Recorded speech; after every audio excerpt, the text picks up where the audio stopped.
ইরফান ইসলাম ইরাম, লিখছি রংপুরের আইডিয়াল মোড় থেকে। এখন যে ঘটনাটি শেয়ার করব, এই ঘটনাটি আমাকে শেয়ার করেছেন truth.com-এর শ্রোতা মোহাম্মদ ইসমাইল হোসেন রামিম। তিনি একজন এইচএসসি পরীক্ষার্থী। লেখার মধ্যে ভুল হলে বা শব্দ চয়নে ভুল হলে ক্ষমা সুন্দর দৃষ্টিতে দেখবেন।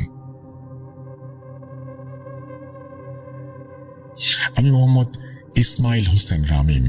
আমার বাসা মিরপুর, ঢাকা 1216। আমার বাবা পেশায় সাংবাদিক। বাবা সাংবাদিকতা পেশায় নিয়োজিত থাকার কারণে ঢাকার বাইরে বেশিরভাগ সময় থাকেন। 2014 সালের সেপ্টেম্বর মাসে ঘটনার সূত্রপাত আমার বোনের সাথে। আমার বোন স্বভাবতই একটু অলস প্রকৃতির। ইদানিং আমার বড় বোন অনেক বেশি ঘুমান। দীর্ঘ সময় ধরে ঘুমানোর কারণে মা আপুর কাছে জানতে চায় অসুস্থ বোধ করছে কিনা। আপু কোনো জবাবই দেয় না। মা মনে করলেন আপু খুব সম্ভবত অসুস্থ। আমার মা ভাবলেন যে বিশ্রামে থাকলে আপু সুস্থ হয়ে যাবেন। কিন্তু আপু দিনে দিনে শুকিয়ে যেতে শুরু করেছে। বিছানা থেকে উঠে যে দাঁড়াবে সেই শক্তিটুকুও তার শরীরে নেই। একদিন রাতের কথা, আপু রুমে ঘুমাচ্ছেন, তখন অনামিকা আপুর রুম থেকে গড় গড় শব্দ ভেসে আসছে। শব্দ পেয়ে আম্মু অনামিকা আপুর রুমে গেলেন। আপু বেডে শুয়ে আছেন আর ঘুমের মধ্যেই থরথর করে কাঁপছেন এবং কাঁপুনির সাথে সাথে একটা গড় গড় শব্দও করছেন। আম্মু আপুকে ঘুম থেকে ডাক দিলে আপু উঠে বলেন, একটা কালো বিকৃত চেহারার মহিলা তার অবয়ব আমার পেটের ওপর বসে গলা টিপে ধরেছে। আপুর পুরো শরীর ঘামে ভেজা। আপু মাকে উদ্দেশ্য করে বলেন, তুমি না আসলে বোধহয় আমি মরে যেতাম মা। পানি নিয়ে এসে আপুকে খেতে দিলাম। আপু পানি খেলেন এবং মধ্যরাতে ঘুমিয়ে পড়লেন। আপুর বাসায় আম্মু শুয়েছেন। ফজরের ঠিক আগ মুহূর্তে আপুর রুমে ঢোকার মূল দরজায় খসখস শব্দ ও শিরিষ কাগজ দিয়ে ঘষা মাটার শব্দ হচ্ছে। অর্থাৎ কে যেন দরজার ওপর থেকে নিচে আবার নিচ থেকে ওপরে শিরিষ কাগজ দিয়ে ঘষছে। মা শব্দ পেয়ে দেখতে গেলেন। দরজা খোলা মাত্রই মাকে শূন্যের ওপরে ভাসিয়ে নিয়ে যেতে লাগলো এই অপশক্তিটা। বাসার বারান্দায় ভেসে গিয়ে মাকে মেঝেতে ফেলে দেয়। আম্মু ডিম লাইটের মৃদু আলোতে দেখলেন বারান্দার লোহার গ্রিলের ফুটো ভেদ করে অনেক বড় একটা সাপ নিচে পড়ল এবং নিচে পড়া মাত্রই সে দৌড়ে চলে গেল। মা সেন্সলেস হয়ে যান। পরদিন সকালে মা জ্ঞান ফিরতেই বলেন যে আজরাইল এসেছে আমাকে নিতে, সে নিয়ে যাবে। মামা বললেন, আপা তুমি হয়তো স্বপ্ন দেখেছ, কেউ তোমাকে নিতে আসেনি, এসে দেখো আমরা সবাই আছি। আধ ঘন্টা পরে মা বলেন, আমি গত রাত্রে কি দেখলাম এটা বলে মা রাতের ঘটনাটি বলতে শুরু করলেন। রুম থেকে অনামিকা আপুর কাঁকুনির শব্দ পেয়ে আবার সবাই রুমে যায়। রুমে গিয়ে দেখে আপুর শরীরে অনেক জ্বর। আপুর মুখ হাত পা নীল বর্ণ ধারণ করেছে। আপুকে সোহরাওয়ার্দী মেডিকেল কলেজ ও হাসপাতালে নিয়ে যাওয়া হয়। হাসপাতালের ইমার্জেন্সি বিভাগের ডাক্তার বলেন, রোগীর অবস্থা তো খুবই খারাপ, কেবিনে ভর্তি করাতে হবে। আপুর হাসপাতালে 2 দিন চিকিৎসা চললেও শরীরের কোনো উন্নতি হয় না। আপু অনেক অসুস্থ। টেস্টের রিপোর্টেও সব পজিটিভ। ডাক্তার রোগ নিয়ে দ্বিধায় পড়ে যান। প্রকৃতপক্ষে ডাক্তাররা অবলোকন ও রোগ শনাক্ত করতে পারছেন না। পরের দিন বাবা কর্মস্থান থেকে হাসপাতালে এলেন এবং হাসপাতালে এসে ডাক্তারদের সাথে কথা বললেন। যেহেতু আপুর শরীরের কোনো উন্নতি হলো না, তাই বাবা ডিসিশন নিলেন মিরপুরে বাসায় নিয়ে যাবেন। হাসপাতাল থেকে রিলিজ করিয়ে অনামিকা আপুকে বাসায় নিয়ে আসা হয়। 2 দিন বাসাতেই পুরোদমে বিশ্রামে থাকলেন আপু। ডাক্তারের দেওয়া ঔষধ নিয়মিত খেলেন। 3য় দিন রাতের ঘটনা। ঠিক মধ্যরাতে আপুর রুমে ধস্তাধস্তির শব্দ শুরু হয়। আমার রুম আর আপুর রুম পাশাপাশি হওয়াতে আমি বুঝতে পারি বিদ্ঘুটের শব্দ আসছে আপুর রুম থেকে। আপুর রুমে গিয়ে দরজা আস্তে করে খুলে দেখলাম যে আপুর বুকের ওপরে হুবহু আপুর মতোই দেখতে একটা অবয়ব বসে আছে আর 2 হাত দিয়ে আপুর গলা চেপে ধরেছে। আমি প্রথমে আচমকাই একটু চমকে উঠি। আমি বুঝতে পারছিলাম না আসলে কোনটা আপু। লাইট চালাতে গেলে আপুর মতন দেখতে অবয়বটা ঝাঁপিয়ে পড়ে আমার ওপর। আমি মেঝেতে পড়ে যাই এবং তীব্র আঘাত পাই মাথায়। তারপরে উঠে দাঁড়াই। আপুর বেশধারী অবয়বটা খাটের নিচে ঢুকে পড়ে। আমি তীব্র ব্যথার মাঝেও ধীরে ধীরে উঠে লাইট জ্বালাই আর পরক্ষণে লাইট জ্বালানো মাত্রই অবয়বটি রুমের পাশে লাগোয়া বারান্দা দিয়ে ধোয়ার কুণ্ডলি পাকিয়ে নিচে নেমে মানুষের রূপ ধারণ করে। অবয়বটার চেহারা বিমর্ষ ও তার চোখ দুটো সাদা, অর্থাৎ চোখের মণি ধূসর। আমি প্রচুর ভয় পেয়ে যাই। ভয়ের চোটে আমার শিরদাঁড়া দিয়ে ঠান্ডা স্রোত বয়ে যায়। আমি দৌড়ে মায়ের রুমে গিয়ে মাকে জড়িয়ে ধরি, আব্বুকে ডাকি এবং বিষয়টা খুলে বলি। আম্মু আর আমি আপুর রুমে গিয়ে দেখি আপু সেন্সলেস হয়ে পড়ে আছেন। নাক দিয়ে রক্তের স্রোত বইছে, বেডশিট ভিজে একাকার। পরের দিন সকালে আপুকে নিয়ে ধানমন্ডির একটি বেসরকারি হাসপাতালে ভর্তি করা হয়। আপুর শরীরের অবস্থা গুরুতর হওয়ার কারণে আবারও কেবিনে তাকে নিয়ে যাওয়া হয়। আপুর চিকিৎসা চলতে থাকলো। 4 দিন 5 দিনেও তেমন একটা উন্নতি হলো না। রাতের ঘটনা, আপুর মেরুদণ্ডে অস্বাভাবিকভাবে আঘাত হানে, গড়গড় শব্দ হতে থাকে। ডাক্তার এসে কিছু ঘুমের মেডিসিন দেন। কিছুক্ষণ পরে আপু ঘুমিয়ে যান। হাসপাতালের এক পরিচ্ছন্নতা কর্মী সুইপার আসেন রুম পরিষ্কার করতে। তিনি বাবাকে উদ্দেশ্য করে বলেন, স্যার, আপনার রোগীর মনে হয় অন্য সমস্যা আছে। আমার বাবা একজন তান্ত্রিক। রোগীর পেছনে এভাবে খামোখা টাকা নষ্ট করে কোনো লাভ নেই। ভালো করে পরে তিনি বলেন, মেয়ের শরীরে পিশাচ জিন ভর করেছে, আপনারা ভালো হুজুর বা কবিরাজ দেখান।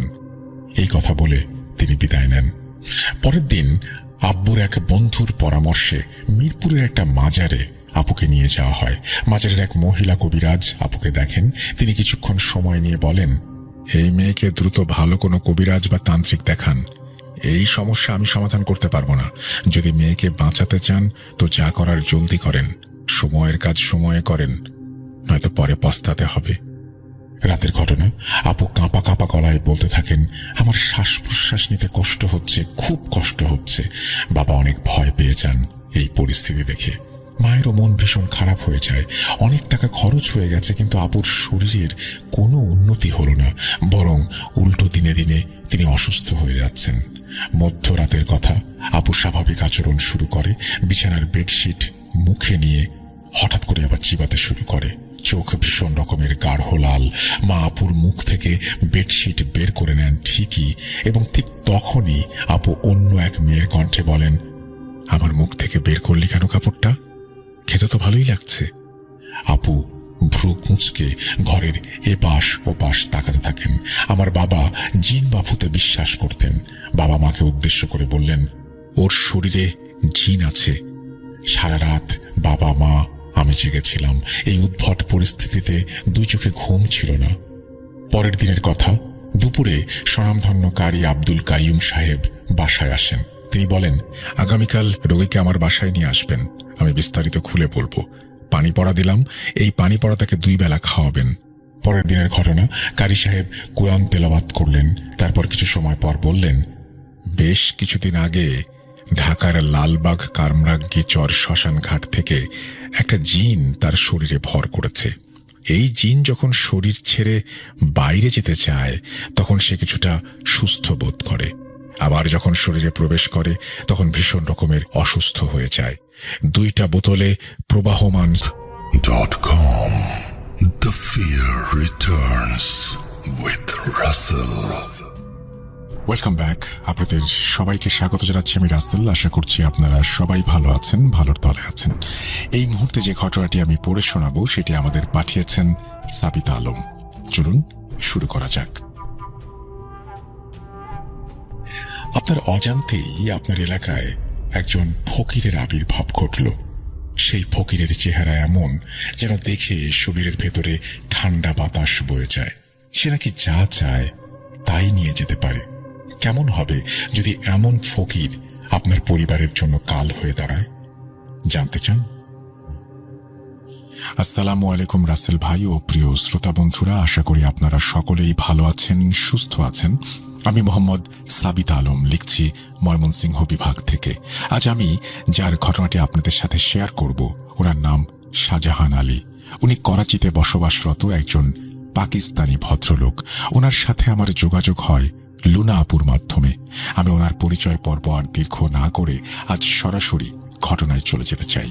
ঘটনাটি শাহজাহান ভাই আমাকে যেভাবে বলেছেন আমি সেভাবেই আপনাদের সামনে উপস্থাপন করছি এবং অনিচ্ছাকৃত ভুল ত্রুটির জন্য ক্ষমা প্রার্থনা করছি। বলছেন শাহজাহান ভাই।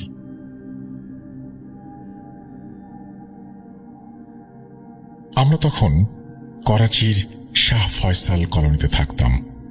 বাড়ির ঠিক পাশ দিয়ে একটি রেল লাইন চলে গিয়েছিল। আমাদের বাসা থেকে সকাল ও বিকেলে ট্রেনের শব্দ স্পষ্ট শোনা যেত। আমাদের ছোট্ট একটি বাড়ি ছিল। আমি আমার মায়ের সঙ্গে সেই বাড়িতে ষষ্ঠ শ্রেণী থেকেই থাকতাম। শুনতে খারাপ শোনা গেলেও আমার বাবা তখন অন্যত্র বিয়ে করে ওরা সেই স্ত্রীর কাছেই চলে গিয়েছিলেন। তখন থেকেই আমি আমার মাকে দেখেছি বাড়ির ছোট্ট একটি রুমে, যার জানালা বাইরে গলিতে খুলত। সেখানেই আমার মা একটি দোকান চালাতেন। দোকানের আয় থেকেই আমাদের পড়াশোনা এবং বাড়ির খরচ চলত।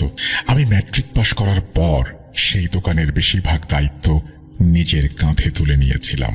এভাবে মা ও আমার পরিশ্রমে দোকানটি এলাকার মধ্যে বেশ পরিচিত হয়ে উঠেছিল। প্রায় সব দরকারি জিনিসই আমরা দোকানে রাখতাম। আমার মা সাধারণ কোনো মায়ের মতো ছিলেন না। আমাদের ব্যবসা হয়তো ছোট আকারেরই ছিল, কিন্তু সুবিধা ছিল যে মা নিজেই এই বিজনেসের প্রাণ ছিলেন। বাইরের সব কাজকর্ম ও মানুষজনের আচরণ তিনি খুব ভালো বুঝতেন এবং খুব ভালোভাবেই কাস্টমারদের সামাল দিতে পারতেন। আমি একটু বড় হতেই আমার মা আমার বিয়ের কথা ভাবতে শুরু করলেন। ঠিক তখনই আমাদের মহল্লায় এক ফকিরের আবির্ভাব ঘটল। সে রেল লাইনের পাশ থেকে বেরিয়ে এসে বাড়ি বাড়ি ঘুরে দরজায় কড়া নাড়ত। সে কালো লম্বা জামা পরত, মাথায় পাগড়ি বাঁধত, কাঁধে বড় একটি চাদর আর থলে ঝোলানো থাকত, হাতে থাকত বিন আর গলায় বড় বড় মালা।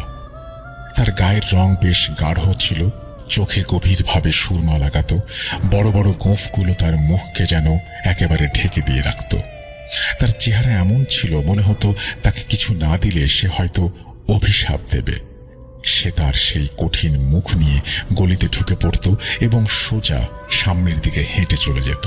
তার চোখগুলো আমার খুবই ভয়ঙ্কর লাগত। জানি না তার চোখের মাঝে কি রহস্য লুকানো ছিল।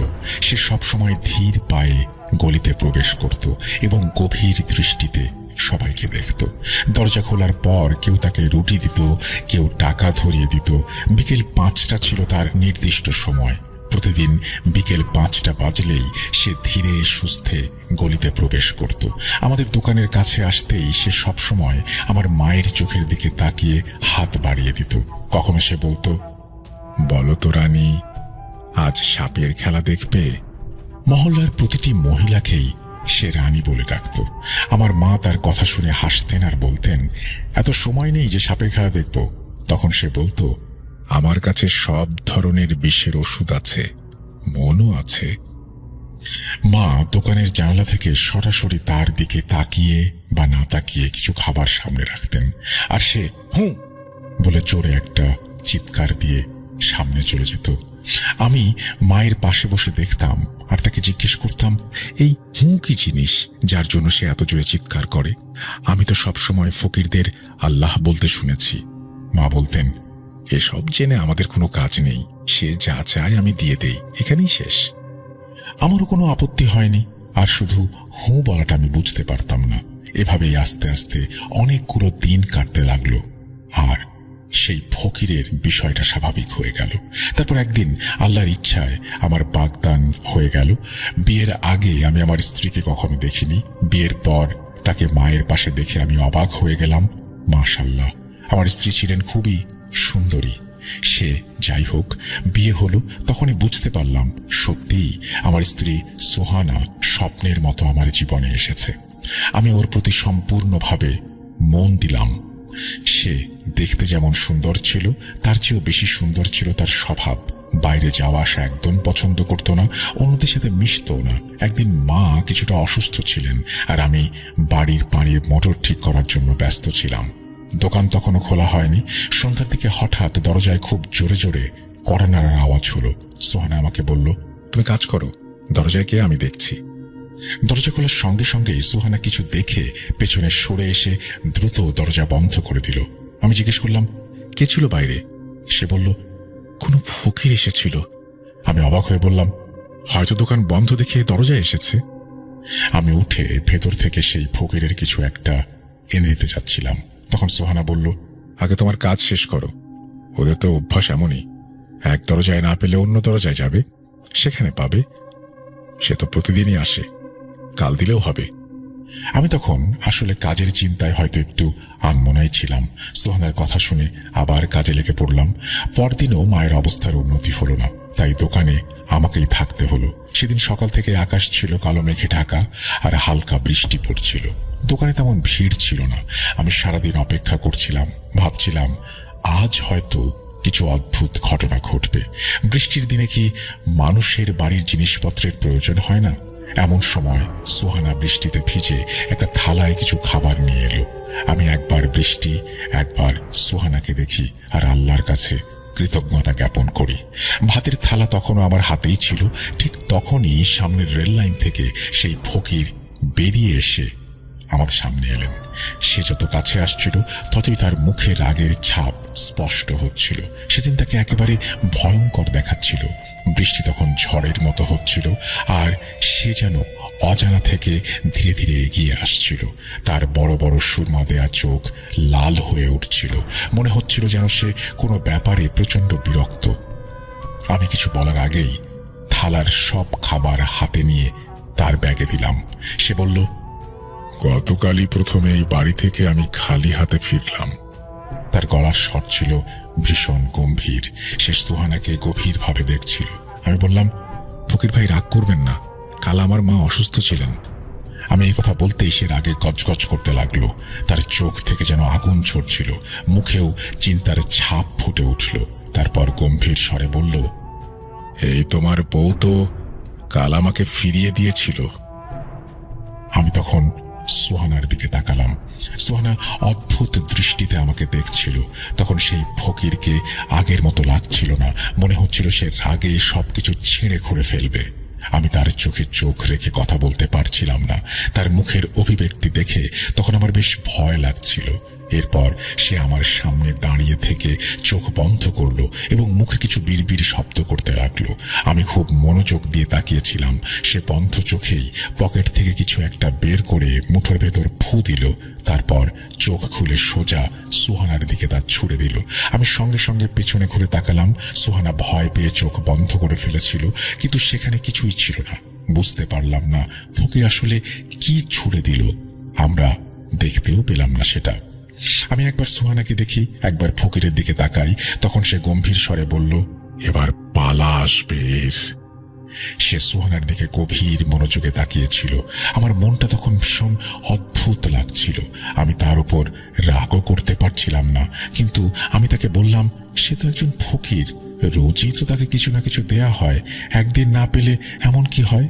তাই বলে সে আমাদের সঙ্গে এমন করবে? আমার কথাগুলো শুনেই ব্যাগ থেকে খাবারগুলো দোকানের সামনেই ফেলে দিয়ে রাগে গলা শক্ত করে সামনে এগিয়ে গেল। আমার বুকের ভেতরটা ধুকপুক করতে শুরু করলো। কপালে ছোট ছোট ঘামের ফোঁটা দেখা দিল। আমি খানিকটা নার্ভাস হয়ে গেলাম। পেছনে তাকিয়ে দেখলাম সোহানা অবাক হয়ে আমার দিকে তাকিয়ে আছে, যেন সে জানতে চাচ্ছে এগুলো কি ঘটছে। আর সোহানা আমাদের এলাকারও ছিল না, তাই এসব ব্যাপার ওর জানার কথাও না। আমার মন অস্থির হয়ে উঠল। আমি মায়ের কাছে গিয়ে সব খুলে বললাম। মা তখনও জ্বর নিয়ে অসুস্থ অবস্থায় বিছানায়। মা বললেন, কাল কেন ফকিরকে রাগিয়ে দিলি? সোহানা তো জানে না, কিন্তু আজ পর্যন্ত আমরা কখনোই ওকে খালি হাতে ফিরিয়ে দেইনি। সে যখন এসেছে যা ছিল আমরা তাই দিয়েছি। তাছাড়া সোহানা তো জানারও কথা না। কালও এলে আমি নিজে গিয়ে বলবো মেয়েটা বুঝতে পারেনি। ব্যাপারটা হয়তো সাধারণই ছিল, কিন্তু আমার ভেতর একটা অজানা ভয় জন্ম নিতে লাগলো। ফকিরের সেই দৃষ্টি আমাকে অনেক কিছু বুঝিয়ে দিয়েছিল। সেদিন রাতেই হঠাৎ সোহানার খুব জ্বর বেড়ে গেল। আমি ভাবলাম মৌসুমি জ্বর, কিন্তু মধ্যরাতে হঠাৎ তার মাথায় প্রচন্ড ব্যথা শুরু হলো। ব্যথার তীব্রতায় ওর মুখের রং পাল্টে গেল। ওর মুখে ব্যথার ছাপ স্পষ্ট হয়ে উঠছিল। সে মাথা ধরে কাতরাচ্ছিল। আমি মাথা টিপে দিতে লাগলাম, কিন্তু কিছুতেই ব্যথা কমছিল না। আমি ওষুধ দিলাম, কিন্তু তাতেও কোনো কাজ হলো না। বাইরে আবহাওয়াও খারাপ, রাস্তার অবস্থাও ধ্বংসস্তূপের মতো। বুঝতেই পারছিলাম না কি করব। সারা রাত আমি আর মা ওর পাশে বসে রইলাম। ব্যথায় ওর মাথা যেন ফেটে যাচ্ছিল। ওর মুখ দেখে মনে হচ্ছিল যেন কেউ ওর শরীরের সব রক্ত শুষে নিয়েছে। মা নিজেও অবাক হয়ে গেলেন। একটা সাধারণ জ্বর এত ভয়ঙ্কর হতে পারে কিভাবে? সোহানা কিছুতেই শান্তি পাচ্ছিল না। সারা রাত ধরে ও যন্ত্রণায় কাতরাচ্ছিল। আমরা যতটুকু পারলাম করলাম। কিন্তু ওর যন্ত্রণা কমল না। ফজরের আজানের পর আমাদের অজান্তেই কখন যেন ও ঘুমিয়ে পড়েছিল। ও কখন ঘুমালো কে জানে। সকালে উঠে দেখি ওর চোখে এখনো ব্যথার ছাপ। রাতের মতো ভয়াবহ অবস্থা না হলেও সুহানা যেন আগের সুহানা নেই। এক রাতের কষ্ট ওকে পুরোপুরি বদলে দিয়েছে। জ্বর কমলে সে একদম চুপচাপ ছিল। মা বারবার বলছিল ডাক্তার দেখাতে, কিন্তু ও নিজেই যেতে রাজি হচ্ছিল না। মা সেই প্রথমবারের মতো ফকিরের জন্য অপেক্ষা করতে লাগলেন। বারবার দোকানের জানালা দিয়ে বাইরে তাকাচ্ছিলেন। মা বারবার মুখ ঘুরিয়ে রেল লাইনের দিকে তাকাতেন যেন ফকিরকে দেখতে পান। নির্দিষ্ট সময় পেরিয়ে গেল, কিন্তু ফকিরের কোনো খবর নেই। সেই রাতেও সুহানার অবস্থা আবার একই রকম হলো। মাথার ব্যথায় সে দেয়ালে মাথা ঠুকতে লাগলো। কখনো আমি ওকে সামলাই, কখনো মাকে ডাকি, আবার ছুটে যাই এলাকার ডাক্তারের কাছে। ডাক্তার এসে অবস্থা দেখে বললেন, এটা সাধারণ মাথা ব্যথা নয়, এক্ষুনি বড় হাসপাতাল নিতে হবে। এটা সাধারণ কিছু নয়। ডাক্তার ব্যথার ইঞ্জেকশন দিলেন। মা তখন বললেন, আমার মনে হয় দোকানে আসা ফকিরের জন্য এমনটা হচ্ছে, না হলে এর আগে তো কখনো এমন হয়নি। সুস্থ একটা মেয়ে মুহূর্তের মধ্যেই হাতের মুঠো থেকে ফসকে গেল। নিশ্চয় এটা ফকিরের অভিশাপ। আমার মনেও সন্দেহ হতে শুরু করলো। মনে হচ্ছিল কোথাও থেকে ফকির আসুক, আমি তাকে সব কিছু দিয়ে ওর রাগটা কমিয়ে দেই। কিন্তু সেই সন্ধ্যাতেও ফকির এলো না। আমি পাড়ার বাড়িতে বাড়িতে গিয়ে খোঁজ করলাম, কোথাও ফকিরের খবর নেই। দুদিন ধরে সে কারো বাড়িতে যায়নি।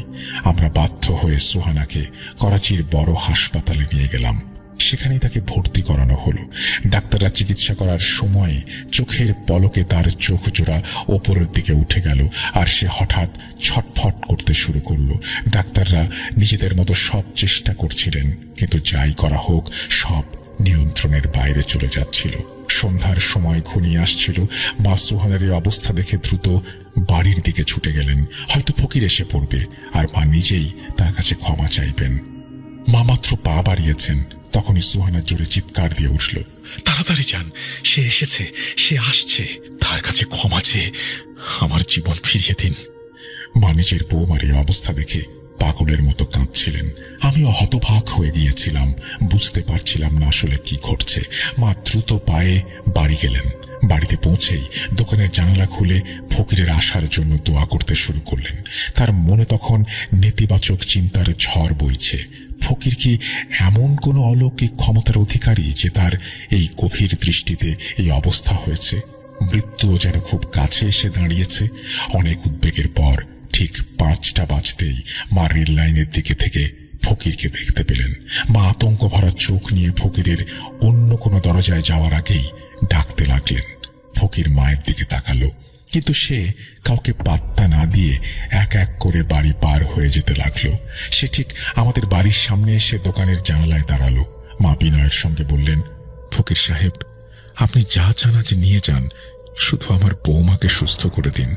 সে মায়ের দিকে না তাকিয়েই গম্ভীরভাবে বলল, যা চাইব নেব, ভেবে দেখেছ রানী? মা বললেন, হ্যাঁ, শুধু ওকে সুস্থ করে দিন, ওকে ক্ষমা করে দিন। ফকির বলল, তোমার বৌমা কোথায়? মা বললেন, বড় হাসপাতালে। ফকির বলল, আমাকে সেখানে নিয়ে চলো। মা সঙ্গে সঙ্গে ফকিরকে নিয়ে হাসপাতালে গেলেন। ফকির এক নজরে শুয়ে থাকা সুহানাকে দেখে তার চাদরের কোণা থেকে একটা কালো পাথর বের করে মায়ের হাতে দিলেন। বললেন, এটা ওর মাথায় রাখো। মা তেমনটাই করলেন। আমি পাশে দাঁড়িয়ে দেখছিলাম। পাথরটা মাথায় রাখতেই সুহানা হঠাৎ স্বাভাবিক হয়ে গেল। সে পুরোপুরি ঠিক ছিল, কোনো ব্যথাই আর তার ছিল না। আমি আর মা এতটাই আনন্দে ছিলাম যে ফকিরের কথা ভুলেই গিয়েছিলাম। সুহানা বিছানা থেকে উঠে বসল। আমরা আনন্দে ঘুরে দাঁড়িয়ে ফকিরকে দেখতে গেলাম, কিন্তু সেখানে ফকির ছিল না। ভাবলাম হয়তো সুহানা ভালো হয়েছে দেখে চলে গেছে। আমি ওকে কালো পাথরটা ফেরত দিতে যাচ্ছিলাম, কিন্তু হে কি, আমার হাত তো খালি। তাহলে সেই কালো পাথরটা কি আমার হাতেই ছিল না? আমি হতভম্ব হয়ে গিয়েছিলাম, কিন্তু স্ত্রীর সুস্থতার আনন্দটা ছিল আরো অনেক বেশি। আমরা বাড়িতে ফিরে এলাম। মা সুহানার পছন্দের খাবার রান্না করলেন। সুহানা নতুন জামা বের করে গোসল সেরে বাইরে এসে মা আর আমার পাশে বসলো। সে সুস্থ ছিল, তবে কিছুটা চিন্তিত দেখাচ্ছিল। আমি জিজ্ঞেস করতে সে বলল, যখন আমি ব্যথায় কাতরাচ্ছিলাম আমার চোখে শুধু সেই ফকিরের মুখটাই ভেসে উঠছিল, আর কারো কথা মাথায় আসছিল না। এটা বলতে সেখানে একটা ভয় পেয়ে গেল। বলল, কেন এমন হলো? কেন শুধু ফকিরের কথাই আমার মনে ঘুরছিল? আর ওই পাথরটা ছোঁয়াতে কিভাবে এত দ্রুত সুস্থ হয়ে গেলাম? তারপর সে মায়ের দিকে তাকালো। মা, এই ফকির আসলে কে? মা কিছু বলতে যাচ্ছিলেন, এমন সময় দরজায় ঘন্টা বাজল। বাইরে একটা ছেলে দাঁড়িয়ে আছে। বলল, দোকান থেকে কিছু জিনিস লাগবে, আপনারা কি দোকান খুলবেন? সত্যি বলতে এসবের মধ্যে আমরা দোকানের কথা ভুলেই গিয়েছিলাম। আমি উঠে দোকান খুলতে গেলাম। আমার বের হওয়ার সঙ্গে সঙ্গে মা রান্নাঘরে গেলেন।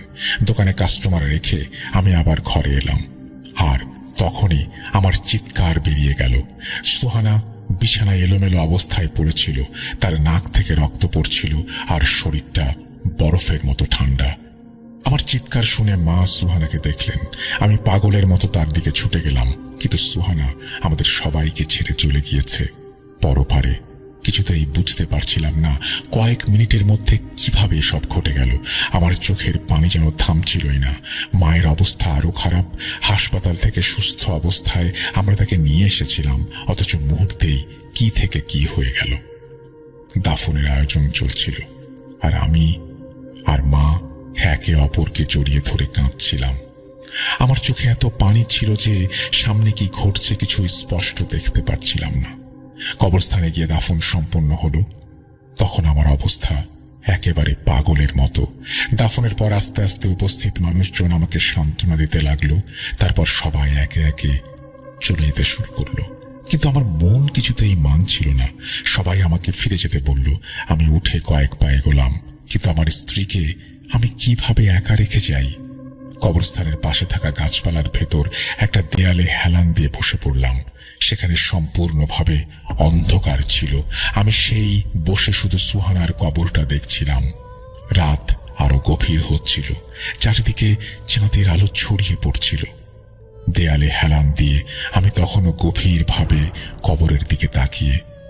এমন সময় হঠাৎ আমি সুহানার কবরের কাছে কাউকে আসতে দেখলাম। এত রাতে কবরস্থানে কে আসতে পারে?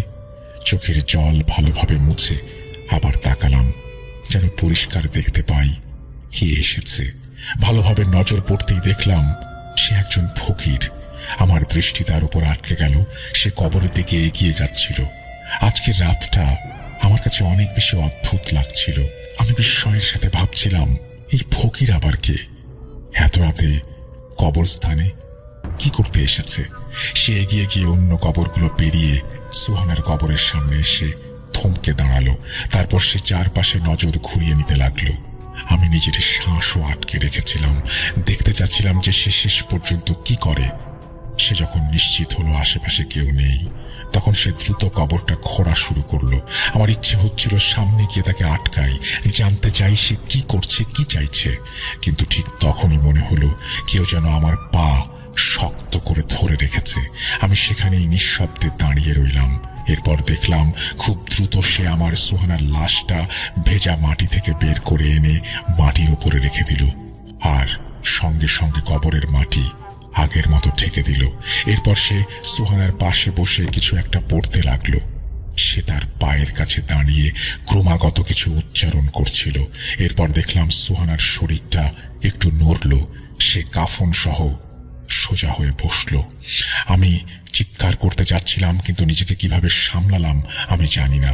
সে আবার কিছু পড়ল এবং সুহানার মুখ থেকে কাফন সরিয়ে দিল। সুহানা উঠে দাঁড়ালো। ফকির তখন একটা কালো বড় চাদর তার শরীরে ঢেকে দিল আর তাকে পেছন পেছন আসতে ইশারা করলো। সুহানা চাদরে ঢাকা অবস্থায় ফকিরের পেছন পেছন হাঁটতে শুরু করলো। আমি নিঃশব্দে ঠায় দাঁড়িয়ে দেখছিলাম। আমার ভেতর ভয়ে আতঙ্কের ঢেউ খেলছিল। তখন শুধু একটা প্রশ্নই মাথায় ঘুরছিল, এই ফকিরটা আসলে কে?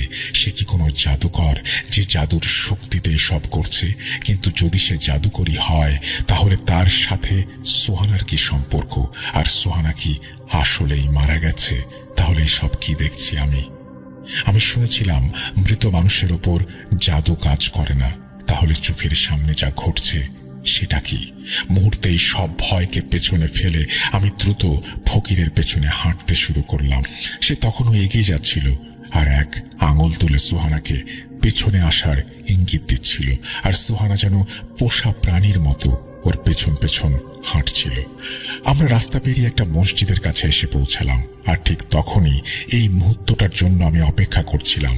এতক্ষণ আমি চুপচাপ পা টেনে টেনে পেছন পেছন আসছিলাম, কিন্তু আমি একা আর কি করতে পারি? ফকিরের ক্ষমতা সম্পর্কে আমার তেমন কোনো ধারণাই ছিল না, কিন্তু হঠাৎ মসজিদটা চোখে পড়তেই যেন এক অজানা শক্তি আমার ভেতরে জেগে উঠল। মুহূর্তেই আমি সুহানাকে শক্ত করে ধরে ফেললাম। ফকির দ্রুত ঘুরে তাকালো। সে কিছু করার আগেই আমি মসজিদের দিকে ছুটে গিয়ে চিৎকার করলাম। ভেতরে নামাজরত কয়েকজন লোক শব্দ শুনে বাইরে বেরিয়ে এলো। তারা আমাদের দেখে প্রথমে ভয় পেয়ে একটু পিছিয়ে গেল। আমি নিজেই সুহানাকে নিয়ে মসজিদের ভেতরে ঢুকে গেলাম। সেখানে রাতের ইবাদতে ব্যস্ত কিছু মুসল্লি আমার এমন আচরণ দেখে অবাক হয়ে গেলেন। তারা কাফনে মোড়া সুহানাকে দেখে ভয়ে কেঁপে উঠলেন। কেউ কাছে আসার সাহস পাচ্ছিলেন না। আমি মুসল্লিদের সবকিছু খুলে বললাম। ঠিক তখনই মসজিদের ভেতর থেকে এক অদ্ভুত শব্দ হলো। আওয়াজ শুনে সুহানা আবারও অজ্ঞান হয়ে গেল। কেউ বললেন, ওকে হাসপাতালে নিয়ে যাও, হয়তো মেয়েটা মারা যায়নি, তোমরা ভুলে মৃত ভেবেছ। তখন আমি বললাম যে যদি সে জীবিত থাকে তাহলে ফকির কিভাবে জানলো? সেই কালো পাথরে এমন কি ছিল? পাথরটা তো আমার হাতেই ছিল, কিভাবে হারিয়ে গেল? আসলে কি ঘটছে? আমার পাশে একজন বয়স্ক লোক ছিলেন। তিনি পবিত্র কোরআন পড়ে পানিতে ফুঁ দিয়ে আমাকে দিলেন। বললেন, পানি ওর ওপরে ছিটিয়ে দাও, একটু খাইয়ে দাও। কিছুক্ষণের মধ্যেই সুহানা জেগে উঠল আর মসজিদে নিজেকে দেখে অবাক হলো। কাফনের দিকে তাকিয়ে সে ভয় পেল। জিজ্ঞেস করলো, এসব কি? পাশে দাঁড়ানো একজন তার বাড়ি থেকে মহিলাদের কাপড় এনে দিলেন। সুহানা কাপড় পরিবর্তন করলো। সে তখন পুরোপুরি সচেতন। আমি তাকে জিজ্ঞেস করলাম, কি হয়েছিল তোমার? ও কিছুই মনে করতে পারল না। ফকিরের পেছনে হাঁটার কথাও ওর স্মৃতিতে ছিল না। আমাদের এলাকায় দ্রুত ছড়িয়ে পড়ল যে মৃত একটা মেয়ে আবার জীবিত হয়েছে। এলাকার ডাক্তার নিজেও অবাক। যাকে কিছুক্ষণ আগে তিনি মৃত ঘোষণা করেছিলেন, সে কিভাবে আবার বেঁচে উঠল আমি জানি না। আমার কিছুই বলার ছিল না, কিন্তু বাস্তব হলো সে আমার সামনেই ছিল এবং জীবিতই ছিল। মা সবাইকে ফকিরের ব্যাপারে বিস্তারিত বলেছিলেন। সবাই কবরের কাছে গিয়ে দেখল সত্যি কবরটা ভেতর থেকে খালি ছিল। সেই ফকিরটা কে ছিল? সে কি কোনো জাদুকর নাকি অন্য জগতের কেউ? আমার মনে পড়ল ফকিরের বলা সেই কথাগুলো, সে যা চায় তাই নিতে পারে। আমরা কি জানতাম সে আসলে কি চেয়েছিল? সে কি সুহানাকে কোনো উদ্দেশ্যে ব্যবহার করতে চেয়েছিল, নাকি আমরা সবাই কোনো জাদুকরের কবলে পড়েছিলাম? সুহানার পরিবার এসব ঘটনার পর খুব ভয় পেয়ে গিয়েছিল। আমরাও কম আতঙ্কিত হইনি। তবে বয়স্কদের দোয়া আর সাহসেই সুহানা এখন সম্পূর্ণ স্বাভাবিক। ফকিরের কথা তার মনে আর আসেই না, কিন্তু আমি কিভাবে সব ভুলতে পারি? কেউ জানতো না সে কোথা থেকে আসতো, কোথায় যেত, তার উদ্দেশ্য কি ছিল, আর আসলে সে কে? আমাদের গলির বাইরের কেউ তাকে চিনত না। আমাদের গলির মানুষ ছাড়া অন্য কেউ তাকে দেখেনি। এরপর থেকে আর কোনো ফকিরকে আমার বউয়ের দিকে তাকানোর সুযোগ দেইনি। ওই এলাকা ছেড়ে আমরা অন্য জায়গায় চলে এসেছি। ভাগ্যিস এরপর আর কোনো ফকিরের মুখোমুখি হয়নি। তবে আজও আমার মনে প্রশ্ন জাগে, সে আসলে কে ছিল আর কি চেয়েছিল? এই ছিল আমার ঘটনা। ধন্যবাদ সবাইকে। আল্লাহ হাফেজ। প্রিয় লিসেনার্স, আপনাদের জন্য কালেক্ট করা আমার ঘটনা আজকের মতো এখানেই শেষ। মনোযোগ দিয়ে ঘটনাটি শোনার জন্য ধন্যবাদ। ভালো লেগে থাকলে অবশ্যই জানাবেন। এই বলে সাবিত আলম তার ঘটনা শেষ করেছেন। খুবই অন্যরকম একটি ঘটনা। একটি মেয়ে মারা যায়নি, কিন্তু তাকে মৃত বানিয়ে ফেলা হয়েছিল, বা একটা মৃত মানুষের মধ্যে যে বৈশিষ্ট্য থাকে সেই বৈশিষ্ট্যগুলো তার মধ্যেও ছিল বলেই ডাক্তারও বিভ্রান্ত হয়েছিলেন এবং তাকে কবরস্থ করা হয়েছিল। এটা আমি আসলে এভাবে কখনো ভাবিনি বা এরকম হতে পারে, এটা আমার কল্পনাতেও আসেনি। যাই হোক, আপনারা যদি কেউ এরকম কোনো ঘটনা শুনে থাকেন এর আগে বা জেনে থাকেন, অবশ্যই আমাদের জানাবেন। আমরা চলে যাব আমাদের পরবর্তী ঘটনায়।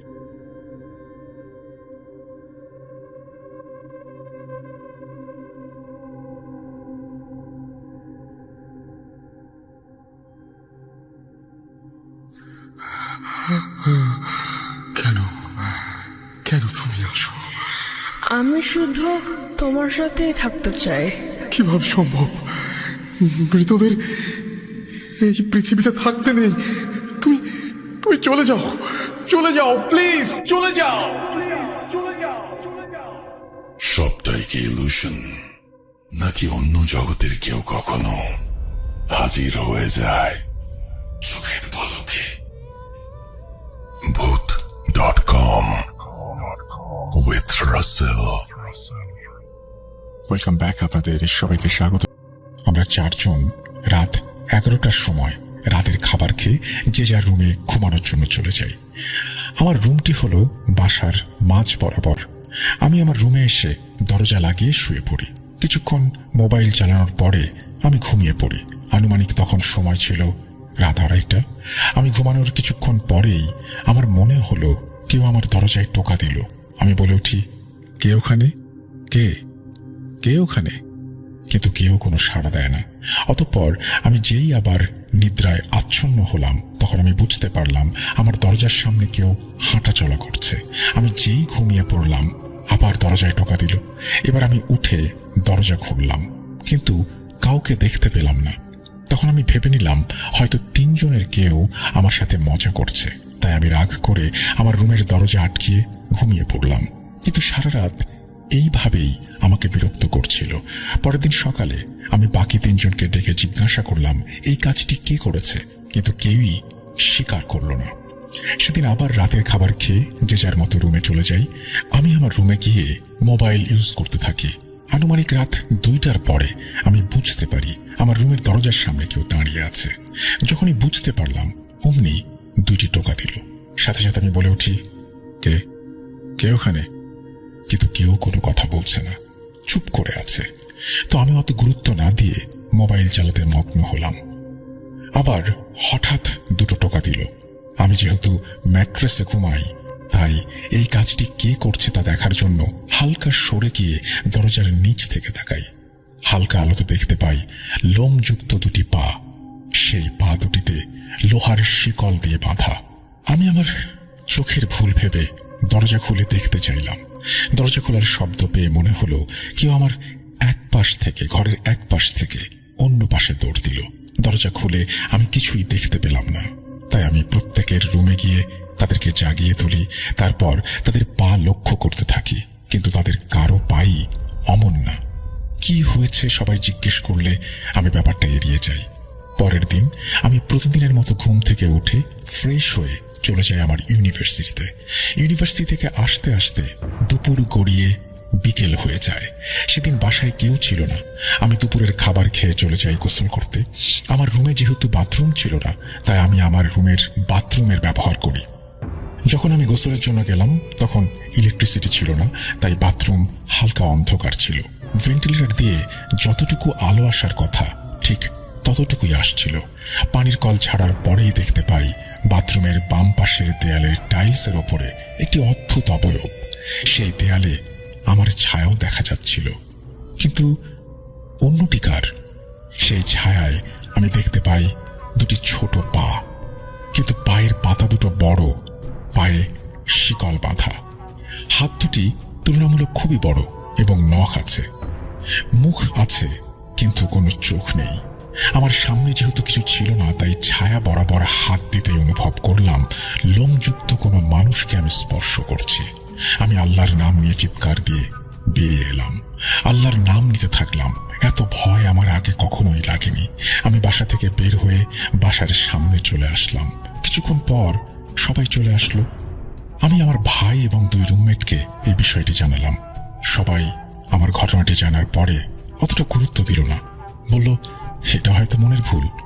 কাউকেই বিশ্বাস করাতে পারলাম না। এমনকি আমার ভাইও আমাকে বিশ্বাস করল না। আমার নিজেকে খুব অসহায় মনে হচ্ছিল। দুপুরে আমি যেহেতু ভয় পেয়েছিলাম, তাই সেদিন রাতে আমার রুমের দরজা খোলা রেখে শুয়ে পড়লাম ঘুমানোর জন্য। এরপরই আমার জীবনের সব থেকে ভয়ঙ্কর ঘটনাটি ঘটে।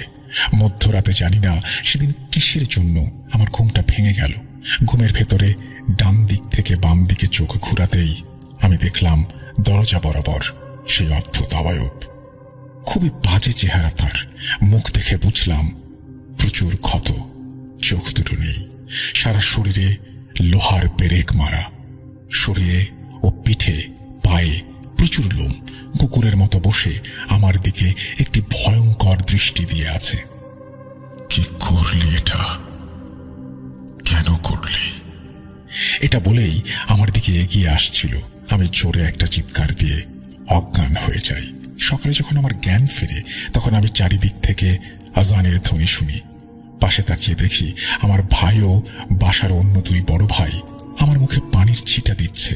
এরপরে আমার ভাইয়ের কাছে কি হয়েছে জানতে চাইলে তিনি আমাকে বলেন, কাল রাতে হঠাৎ ঘুম ভেঙে যাওয়াতে বারান্দায় দাঁড়িয়ে তিনি সিগারেট খাচ্ছিলেন। সিগারেট খেয়ে আমি বাথরুমে যাই। বাথরুমে ঢুকে হঠাৎ মনে হলো আমার শরীরটা অনেক ভারী হয়ে গিয়েছে। চোখে ঘুম থাকায় আমি ব্যাপারটাকে সাধারণভাবেই নিলাম। একটা কথা, তোর মনে আছে কিছুদিন আগে আমার বাথরুমের আয়নাটি একটি জায়গা দিয়ে ফেটে যায়? সেই ফাটলে আমার হাত লেগে আঙুল কেটে রক্ত বের হয়েছিল। যেহেতু ফজরের আজান আর কিছুক্ষণের মধ্যেই দিয়ে দেবে, আমার চোখে অনেক ঘুম থাকায় আমি মুখে একটু পানি দেওয়ার জন্য বেসিনের সামনে যাই। মুখে পানি দিয়ে আয়নার দিকে তাকাতেই দেখি আমার ঠিক পেছনে আমার মতো হুবহু একজন দাঁড়িয়ে আছে। আমি আয়নার মধ্যে দেখতে পেলাম আমার পেছনে যে দাঁড়িয়ে আছে তার চোখে মুখে ভয়ঙ্কর হিংস্রতার ছাপ। তার মুখ থেকে অনবরত লালা ঝরছে এবং নাক দিয়ে রক্ত গড়িয়ে পড়ছে। তার চোখ দুটি একদম অন্ধকার, মনে হচ্ছে যেন চোখের কোটরে কোনো চোখ নেই। ভয়ে আমার পুরো শরীর ঘামতে থাকে, কিন্তু আমার মুখ দিয়ে কোনো শব্দ বের হচ্ছিল না। হঠাৎ আমার মতো দেখতে সেই অবয়বটি বিশ্রী একটা হাসি দিয়ে ওঠে। আমি সহ্য করতে না পেরে ভয়ে চোখ বন্ধ করে ফেলি আর মনে মনে আয়াতুল কুরসি পড়ার চেষ্টা করি, কিন্তু প্রচণ্ড ভয়ে আমি সবকিছু গুলিয়ে ফেলছিলাম। বারবার চেষ্টা করেও একটুও নড়তে পারছিলাম না। আমার কাঁধের ওপরে একটা গরম নিঃশ্বাস পড়তে থাকে। এইবার আর কোনো সন্দেহ থাকলো না যে আমি যেইটি আয়নায় দেখেছি সেই অবয়বটি একদম আমার পেছনেই দাঁড়িয়ে আছে। আমি শুধু ভয়ে চোখ বন্ধ করে আল্লাহ আল্লাহ করছিলাম। ঠিক সেই মুহূর্তে আজানের ধ্বনি ভেসে আসলো এবং কোণের কাছে পেছন থেকে সেই অবয়বটি ফিস ফিস করে কিছু একটা বলে চলে গেল। ঠিক তখনই তোর চিৎকার শুনে আমি স্বাভাবিক হই আর বাথরুম থেকে বেরিয়ে সবাইকে ডেকে এনে তোর রুমে নিয়ে যাই। তুই তখন অজ্ঞান হয়ে আছিস। এরপরে আমরা আমাদের বাসায় এই ঘটনা জানালে আমাদের অতি দ্রুত বাড়িতে চলে যাওয়ার জন্য বলা হয়। আমরা ওই দিন সকালেই সবকিছু গুছিয়ে বাড়ির উদ্দেশ্যে রওনা হই। বাড়িতে যাওয়ার সময় আমাদের দুজনেরই জ্বর ছিল। পরে আমাদের এলাকার মসজিদের ইমামকে আমাদের দেখানো হয় এবং তিনি পানি পড়া দেন এবং দুজনকে তাবিজ দেন। কিছুক্ষণের মধ্যেই আমরা আল্লাহর ইচ্ছায় সম্পূর্ণ সুস্থ হয়ে যাই এবং বর্তমানে আমরা ভালো আছি। এই ঘটনা কেন আমাদের সাথে ঘটল সেই উত্তর এখনো জানতে পারিনি। কেউ এ ব্যাপারে কিছু জানলে অবশ্যই আমাদের জানাবেন। ওই বাসা ছেড়ে দিয়ে এখন আমরা নতুন বাসায় উঠেছি। এখন আর কোনো সমস্যা হচ্ছে না। ধন্যবাদ রাসেল ভাই। এই তথ্যগুলো দয়া করে শেয়ার করবেন না, এই বলে তিনি তার ঠিকানা এখানে প্রকাশ করেছেন। আমি সেটি বলছি না। আপনাকে অসংখ্য ধন্যবাদ আমাদের সাথে আপনার এই ঘটনাটি শেয়ার করার জন্য। আমরা চলে যাব আমাদের পরবর্তী ঘটনায়।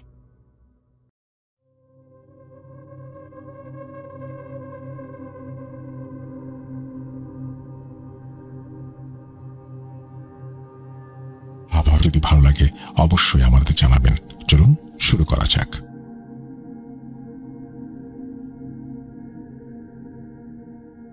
আসসালামু আলাইকুম রাসেল ভাই, আশা করি আপনারা সবাই ভালো আছেন। আমি ভূত.com এর একজন ছোটখাটো ফ্যান বলতে পারেন। আমি আপনার বুথ এফএম শুনি সেই 2012 সাল থেকে। তো মাঝখান দিয়ে কিছুদিন শোনা হয় না, তারপর আবার যখন আপনি ভূত.com শুরু করেন তখন থেকে আবার নিয়মিত শোনা হয়। তো অনেকদিন যাবৎ ভাবতেছি একটা ঘটনা পাঠাবো কিন্তু কোনোভাবে পাঠানো হচ্ছিল না। তো ফাইনালি আজকে ঘটনাটা রেকর্ডিং করে আপনাকে পাঠাবো। তো আমি কথা না বাড়িয়ে আমার ঘটনায় চলে যাই। আমার ঘটনাটা হচ্ছে আমার এক বড় ভাইয়ের সাথে। তো আমার বড় ভাই আমাদের সাথে যেভাবে বলছে আমি ঠিক সেভাবেই তার ভাষায় বলি। 2014 সাল আমরা 10-15 জন মানুষ মিলে একটা কাজের উদ্দেশ্যে কুমিল্লা যাই। তো কুমিল্লা বিশ্ব রোড থেকে আমরা যে গ্রামের উদ্দেশ্যে যে বলি যে আমরা দিনের বেলা ওই দিকটায় হাঁটতে বের হইতাম। তো এই জায়গাটা খুবই সুন্দর, কারণ দোনো পাশে হচ্ছে বিল ক্ষেত। তো রাস্তার দুপাশে আপনার সারি সারি গাছ, এখানে তাল গাছ, খেজুর গাছ, আম গাছ, কাঁঠাল গাছ, বিভিন্ন ফলের গাছ লাগানো। তো দিনের বেলা যতটা সুন্দর এই জিনিসটা রাতের বেলা ঠিক ততটাই ভয়ানক লাগে। তারপরে বড় ভাই হাঁটতেছে এই মহিলাটা ওনার সামনে। তো হাঁটতে 10 বা 15 মিনিটের মতো একটা রাস্তা ওনারা অতিক্রম করলো। করার পরে মহিলা বাম পাশে হঠাৎ একটা বাসার মধ্যে গেট দিয়ে ঢুকলো। ঢুকার আগে আমার বড় ভাই যে পিছনে তার দিকে একবার ঘাড় ঘুরে তাকাইছে। সেই পর্যন্ত সবই স্বাভাবিক ছিল। তো তাকানোর পরে উনি বাসার মধ্যে ঢুকে যায়। তো গ্রাম অঞ্চলের বাসা গুলা বেশিরভাগ ক্ষেত্রে যেরকম হয় যে অনেক বড় বড় উঠান থাকে, আর একটা পাশে হয়তো বাসা থাকে, রুম থাকে, আরেক পাশটা টোটালি খালি থাকে, উঠান, বড় বড় উঠান। তো ওই বাসাটাও সেম এরকমই ছিল। তো আমার বড় ভাই ভাবলো যে এত রাত পর্যন্ত যেহেতু ওনাকে এতটুকু আগায় দিতে পারছি, তো আমি আরেকটু ভালোভাবে খেয়াল করে দেখি যে উনি অ্যাকচুয়ালি রুমে ঢুকছে কিনা। তো যেই কথা সেই কাজ, আমার বড় ভাই আস্তে আস্তে ওই বাসার মধ্যে এখানে আসে। গেট দিয়ে যখন মাথা ঢুকায় দেখার চেষ্টা করে, তো দেখার পরে উনি দেখতে পায় যে সামনে 3টা রুম স্পষ্ট দেখা যাচ্ছে। হ্যাঁ, আবার ওইখানে একটা লাইট ছিল বাসার মধ্যে, মাঝখানে একটা ছোট বালক ধরানো ছিল। এই জন্য স্পষ্ট বোঝা যাচ্ছে যে এই রুম গুলো তালা মারা। আমার বড় ভাই ভাবলো যে যদি তালা মারা থাকে তাহলে উনি মাত্রই তো আসলো, আসার পরে তালা খুলবে, রুমে যাবে, তারপর হয়তো রুমে লাইট অফ অন করবে, ওই আলো তো বাহিরে আসার কথা, যেটা স্বাভাবিক হয় আর কি। একটা মানুষ তো সাথে সাথে রুমে ঢুকার পরেই এই রুম দরজা লাগিয়ে দেয় না। বা আমরা যে 4 তলায় থাকতাম তার অপোজিটে যে ফ্ল্যাটটা ছিল সেম 4 তলা, ওটা কমপ্লিট হয়ে যায়। তো ওইখানে একটা নতুন ভাড়াটিয়া ওঠার পরে সে আন্টি হচ্ছে 2 মেয়ে নিয়ে থাকতেন এবং আন্টির হাজবেন্ড থাকতেন বিদেশে। তো তার সাথে একটা ঘটনা ঘটে, সেটা হচ্ছে একদিনকে ভোরবেলা, মানে আন্টির 2 মেয়ে কোচিং এ যেত ভোরবেলা। তো একদিনকে ভোরবেলা বৃষ্টি হয়, মানে ঝিরঝিরি বৃষ্টি হচ্ছে। তো আন্টির ঘুম ভেঙে গেছে। ঘুম ভেঙে গেলে দেখে আন্টি যে রুমে আছে, মানে আন্টির রুমে, তো দেখে যে আন্টির বড় মেয়ে আয়নার সামনে মানে রেডি হচ্ছে কোচিং এ যাওয়ার জন্য, চুল ছেড়ে দিয়ে মানে রেডি হচ্ছে সে তার মতো করে। তো আন্টি হচ্ছে ঘুম ঘুম চোখে তার দিকে বলে যে কোচিং এ যাবে, বাইরে তো বৃষ্টি হচ্ছে, তাইলে ছাতা নিয়ে যেও। তো সে আবার মাথা নেড়ে হ্যাঁ সূচক উত্তর দেয়, কথা বলে না। তো আন্টি ঘুমিয়ে যায়। ঘুমিয়ে যাওয়ার পরে আন্টির হঠাৎ করে মানে ঘুম ভেঙে যায়। কিরে, ওরা তো চলে গেছে, আমার তো মেন দরজা লক করতে হবে, ওরা চলে গেল, আমাকে ঘুম থেকে ডাকলো না, মেন দরজা তো খোলা। এইভাবে আন্টি ঘুম থেকে লাফতে উঠে এবং মেন দরজা চেক করতে যায়। তো মেন দরজা চেক করতে যখন যায় তখন দেখে যে না, দরজা লক করা, ভেতর থেকে লক করা, মানে বাইরে তারা কেউ যায়নি। তো আন্টি তখন ভাবে হয়তোবা বৃষ্টি হচ্ছে বাইরে, সেজন্য ওরা পড়তে যায়নি, হয়তোবা ঘরে বসে পড়ছে। তো আন্টি মেয়েদের রুমে যায়। রুমে যাওয়ার পরে দেখে যে সেম আন্টির বড় মেয়ে, মানে আফসা আলো, রুমে লাইট নাই, আফসা আলোতে চেয়ারে বসে আছে এবং তার চুলটা পিছন দিক থেকে ঝুলছে আর কি, মানে চুল খোলা। তো আন্টি ভাবে যে হয়তোবা যেহেতু পড়তে যায়নি, হয়তোবা টেবিলে বসে পড়ছে বা এমন কিছু। আন্টি অত মাথায় অত কিছু নেয় না। আন্টি আবার মানে ঘুমাতে চলে যায়। তো আন্টি যখন শুয়ে পড়ে তখন আন্টির চোখটা যায় আন্টির মানে রুমে যে ওয়াল ঘড়িটা ছিল ওইটার দিকে। তো আন্টি তখন দেখে 2:30 বাজে। তো আন্টি তখন মানে লাফ দিয়ে আবার উঠে বসে, কি ব্যাপার, এখন 2:30 বাজে, আমার বড় মেয়ে হচ্ছে কোচিং এ যাওয়ার জন্য। আসসালামু আলাইকুম রাসেল ভাই, আশা করি খুব ভালো আছেন, কেননা আপনি সবসময় ভালোর দলেই থাকেন। তো রাসেল ভাই, আমি ভূত এফএম ছোটবেলায় খুব শুনতাম, ওই সময় নানু বাড়িতে গেলে ভূত এফএমটা শোনা হইতো। কিন্তু রিসেন্টলি আপনার বুথ এফএম বন্ধ হওয়ার পর আপনার এই ইউটিউবের বুথ এফএম শোনা হয়, বুথ.com শোনা হয়। তো আমি আজকে প্রথম আমি কোনো একটা অডিও রেকর্ড করে পাঠাচ্ছি, আশা করি আপনার ভালো লাগবে। কেননা এই ঘটনাগুলো সত্য, বাস্তব ঘটনা, এখানে কোনো নাই, মিথ্যা কোনো বানোয়াট কিছু না। তো রাসেল ভাই, আমি যে ঘটনাগুলো বলবো তার আগে আমি আমার পরিচয় দিই। রাসেল ভাই, আমি ময়মনসিংহ বিভাগের সিটি কর্পোরেশনের 11 নম্বর ওয়ার্ডের আকোয়া হাজিবাড়ি থেকে বলছি। তো রাসেল ভাই, আরেকটু বলতে চাই, আমি প্রথমে ক্ষমা চেয়ে নিই, আমি আসলে প্রথম পাঠাইতেছি, তো আসলে উচ্চারণ বা আঞ্চলিকতা আসতে পারে, এটা আপনারা ক্ষমা সুন্দর দৃষ্টিতে দেখবেন। কেননা আমি আগে কখনো পাঠাই নাই, এই প্রথম আমার পাঠানো। আমার বেশ কিছু ঘটনা আছে, তো আমি রিসেন্ট টাইমে বেশ শুনতাছি, বুথ.com বেশ শুনতাছি, এনজয় করতেছে। আপনি বলতেছেন ঘটনার জন্য, তো ভাবলাম পাঠিয়ে দিই। তো রাসেল ভাই, ঘটনাটা হলো মূলত আমার বিক্ষিপ্ত ঘটনা রাসেল ভাই, কিন্তু ঘটনাগুলো সত্য আছে, ছোট ছোট কয়েকটা ঘটনা আছে, সেগুলো আমি রেকর্ড করছি। তো ঘটনায় আসা যাক। তো রাসেল ভাই, প্রথম ঘটনাটা যদি বলি তাহলে সেটা হলো আমার বাসায়, আমাদের বাসা ছোট বাসা, বিল্ডিং বাসা। তো বাসায় মাঝে মধ্যেই ফজরের আগে বা রাত্রেবেলা আমি পিসি দেখি, কম্পিউটার দেখি, তো মাঝে মধ্যেই দেখা যায় সিলিং থেকে, আমাদের সিলিংটা আবার বোর্ড করা, তো সিলিং থেকে দেখা যায় কেমন একটা বম ব্রাস্ট হলে যেরকম শব্দ হয়, এরকম মাঝে মধ্যেই শব্দ হয়। তো আমি ভাবলাম যে হয়তো কারেন্টের কোনো ইস্যু। তা আমি কয়েকবার উপরে দেখছি, চেক করে দেখছি কারেন্টের জন্য হচ্ছে না কিসের জন্য। তা আমি এটার আসলে কোনো হদিস পাই নাই। তো এইভাবেই শব্দ হয়, আবার মনে করেন কিছুক্ষণ বন্ধ হয়ে যায়, আবার একটু পরে শব্দ হয়, ফজরের নামাজ পড়ে আসলেও দেখি বা রাত্রেবেলাও দেখি, তো এইভাবেই চলে। তো এটার আসলে আমি কোনো পাচ্ছি না, এটা আমার কাছে অ্যাবনর্মালি মনে হয়। তো এই যে কাহিনী, কিন্তু এটা এখনো চলছে, কিছুদিন আগেও হয়েছে শব্দ, কিন্তু মাঝে মধ্যে হয়, আবার মনে করেন 2-1 দিন হয়, পর আবার বন্ধ, পরে আবার হয়, এরকম করে বিগত 2-3 বছর ধরে হচ্ছে। কিন্তু এটার আমি এখনো কোনো এটার সদুত্তর বা যে আপনার আসল কারণটা খুঁজে পাচ্ছি না। আপনারা কেউ যদি কোনো কিছু বুঝেন বা কোনো ধারণা দেন, তাহলে আমি সেটি পেলে একটু খুশি হব। তো রাসেল ভাই, এই হলো আরেকটা ঘটনা হলো আপনার, আমার নান্নু বাড়ি আমাদের এই 11 নম্বর ওয়ার্ড থেকে সিটি কর্পোরেশন, তাদের অঞ্চলটাও আমাদের সদরেই পড়েছে।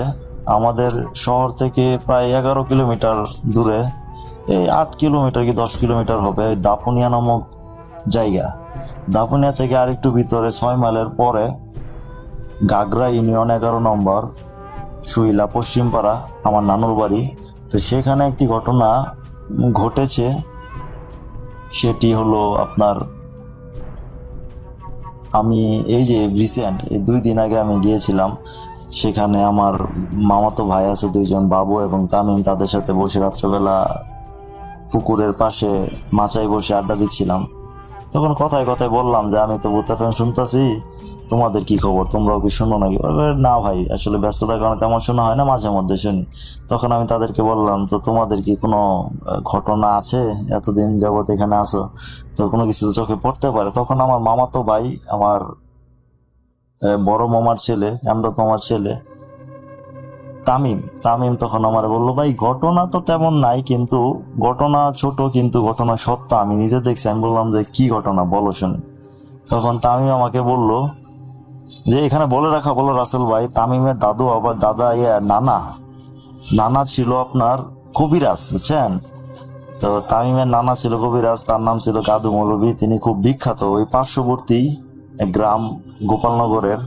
তো এখানে যারা আছেন তারা হয়তো বা চিনবেন, গাদু মৌলভী খুব নাম করা কবিরাজ ছিল, তার নানা ছিল গাদু মৌলভী। তো তামিম ছোটবেলায় ওইখানেই থেকে বড় হয়েছে, পরে আপনার 2-3-তে হয়তো বা 2-3 এরকমই ওই সময় পরে এখানে আমাদের নানুর বাড়িতে, দাদার বাড়িতে চলে আসে, নানার বাড়িতে এসে বড় হয়েছে। তো ওখানে তার নানা মারা যাওয়ার পরে সে বেশ কিছু বাস্তব কিছু অনুধাবন করেন। যেমন আপনার ঘুমায় আছে, এটা তামিমের ভাষ্য মতে, তামিম আমারে বলছিল যে ঘুমায় আছে, তো ঘুম হঠাৎ 3টার দিকে ভেঙে গেছে মধ্যরাতে। তখন বাইরে জানালাগুলো তাকিয়ে দেখে মেয়ের অবয়বে সাদা কি যেন দাঁড়ায় আছে, তখন তাড়াতাড়ি জানালা বন্ধ করে সে ঘুমিয়ে যায়। আবার আপনার দেখেন বাইরে দূরে ছায়ার মতো কালো যেন কি আছে, তখন সে ছোট, কিন্তু এগুলো সে বাস্তব নিজে দেখেছে। এগুলো রাসেল ভাই কোনো বানোয়াট না, সত্য ঘটনা রাসেল ভাই। তো তারপরে সে এরকম, তারপরে তার নানা ওই ছোটবেলা তার সাথে মজা করে বলতো, কিরে তুই কি কবিরাজ বিদ্যা শিখবি বা এরকম অনেক কিছু বলতো তাকে, তখন তো সে ছোট। আর তার নানার ব্যবহৃত কবিরাজি বিভিন্ন বই টই বেশ অনেক দিনই ছিল, এখনো আছে, কিন্তু এখন কই আছে টাইমের জানা নাই, তবে সেই কবিরাজের বইগুলা আছে সম্ভবত। এছাড়া তো আমি বিভিন্ন সময় বিভিন্ন কিছু, কারণ তার নানা ওই প্রেক্ষিতে ওইখানে থাকা হয়েছে, এবং তাদের ওই নানু বাড়ি এরিয়াটাও আপনার আমি গেছিলাম, ওইখানে এরিয়াটা জঙ্গল জঙ্গল অন্ধকার। একটু আপনি যদি যান বা আপনি যদি দেখেন তাহলে আপনি বলবেন যে আসলে এটা আসলে একটু ভয়ঙ্করই লাগে।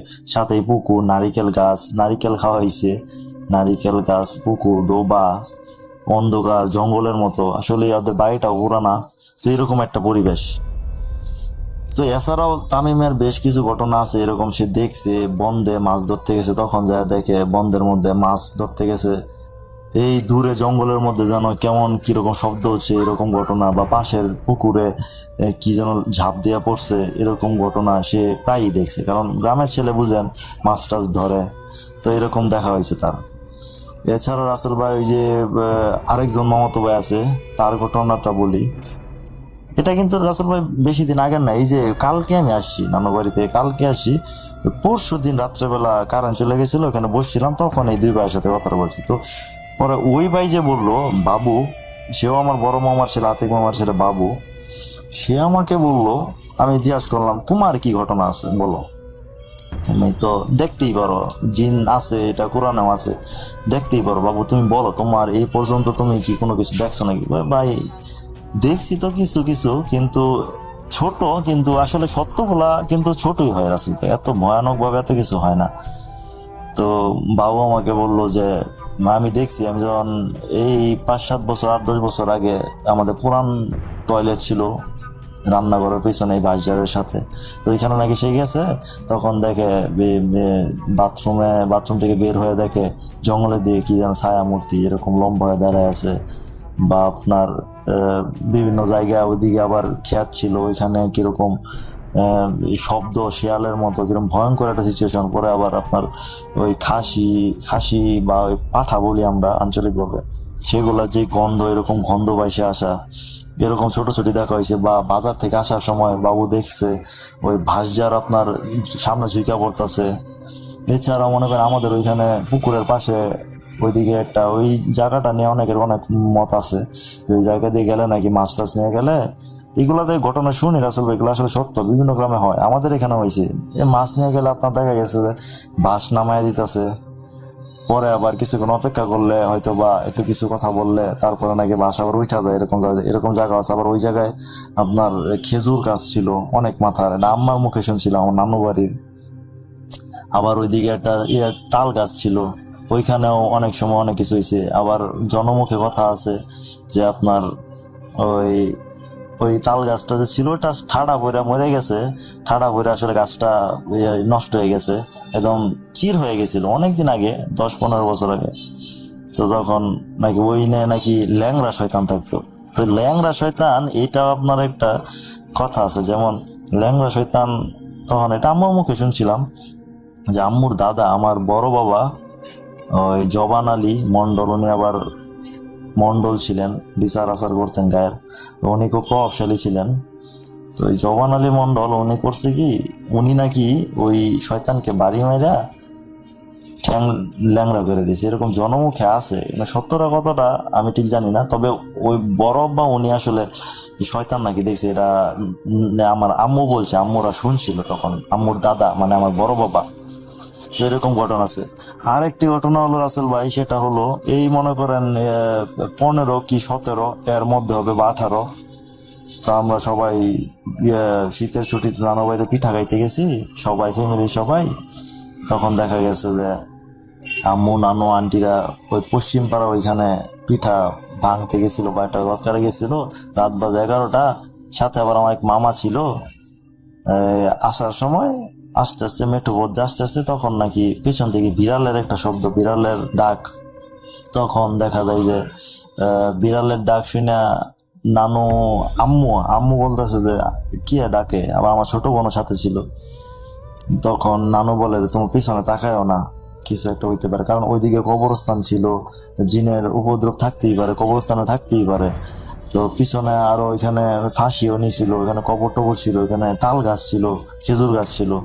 তো আগে আসতেছিল, তখন ওই মামাদের সাথে গেছিল, মামা বলছে যে আফা আপনারা তো পিছনে তাকায়েন না, মামার নাম ছিল মুফাজ্জল, তাকায়েন না, সোজা আসেন। তারা নাকি সোজা আসছে, কিন্তু শব্দ শুনে বুঝছে যে এটা একটা বিড়াল। তো এইভাবে তারা আসলো, তখন তারা বললো। আবার আরেক সময় দেখা গেছে আম্মু নানু বাড়িতে 11টার দিকে মাংস টাংস বা কোনো কিছু রান্না করতেছে, যে পিছন থেকে আবার মামিও ছিল, পিছন থেকে নাকি কিরকম একটা গন্ধ আসে। এই যে আপনার বললাম বাবু দেখছিল, গন্ধ পাইছিল, ওই জায়গাটা থেকে একটা গন্ধ আসে, খাসির গন্ধ বা পাঠার গন্ধে যেরকম মাংসের গন্ধ বা শরীরের গন্ধ থাকে, ওইরকম গন্ধ আসতেছে। এরকম আম্মু দেখছে, শুনছে, ভয়ে পরে মামি বেরিয়ে আসে বলছে, আম্মু পরে আসে বলে ও মাছ ভাজছিল, ওই দিন মাছ ভাজতেছিল, বুঝছেন, মাছের জন্য এরকম গন্ধ। এটা হয় ওইখানে প্রায়ই শোনা যায়। তো রাসেল ভাই আম্মু পরে চলে আসছে। এছাড়া রাসেল ভাই আরেকটা ঘটনা আছে, সেটা হলো ওই নানু বাড়িতেই। ঘটনাটা হলো আপনার যে আম্মু যাচ্ছে, যাওয়ার পরে ওই মেঠো পথ দিয়ে যাচ্ছে, যাওয়ার পরে হঠাৎ দেখে যে ওই আপনার পিছন থেকে আম্মুর প্রতিবেশী বোন থাকে না, ওইরকম কেউ একজন ডাকছে। তো আম্মু মনে করছে যে ওই লুৎফা না শিরিন ডাকছে, তো আচ্ছা তাকাইছে, দেখে যে কেউ নাই, কিন্তু আম্মু সত্যই শুনছে। ওই আপনার বিকাল বিকাল সন্ধ্যার আজান দিচ্ছে এই টাইমে, বা সন্ধ্যার আজানের আগে আগ মুহূর্তটা, দেখে যে নাই। তো বাড়িতে এসে সবাই আমাদেরকে বললো, আমরা শুনে আসলে শুনলাম। তো এইভাবে শুনছি। এগুলো কিন্তু রাসেল ভাই একদম সত্য ঘটনা, ছোট ছোট হইতে পারে কিন্তু সত্য ঘটনা। জানি না এটা কি সিলেক্ট হবে কিনা, সিলেক্ট হলে খুব খুশি হবো রাসেল ভাই। এটা আসলে পরীক্ষামূলকভাবে দিচ্ছি, আসলে আপনি সিলেক্ট করলে একটু উৎসাহ পাবো। তো আশা করি পরবর্তীতে আরো ওইখানে নানু বাড়ি রিলেটেড অনেক ঘটনা আছে, ওই মামাদের কাছ থেকে শুনে আমি ইনশাল্লাহ আপনাকে পাঠাবো। আশা করি আপনি এই ঘটনাটি বুথ FM বুথ.com আপনি রিলিজ করবেন, আশা রাখছি। এবং শ্রোতারা আসলে জানি না কতটা ভালো লাগবে, কিন্তু এগুলো সত্য ছোট ছোট ঘটনা, আশা করি আপনি প্রকাশ করবেন। আর আরেকটা বিষয় হলো রাসেল ভাই, ঘটনাটি যদি সিলেক্ট হয় তাহলে আপনি অবশ্যই আমাকে একটু রিপ্লাই দিবেন। আর কথার মধ্যে বা আঞ্চলিকতা আসতে পারে, বুঝতেই হবে, সবাই সময় ক্ষমা সুন্দর দৃষ্টিতে দেখবেন। যদি সিলেক্ট হয় রাসেল ভাই, প্লিজ আমাকে একটু রিপ্লাই দিয়ে জানাবেন। তো রাসেল ভাই এই ছিল আমার ঘটনা। সবাই ভালো থাকবেন, রাসেল ভাই ভালো থাকবেন। আল্লাহ হাফেজ।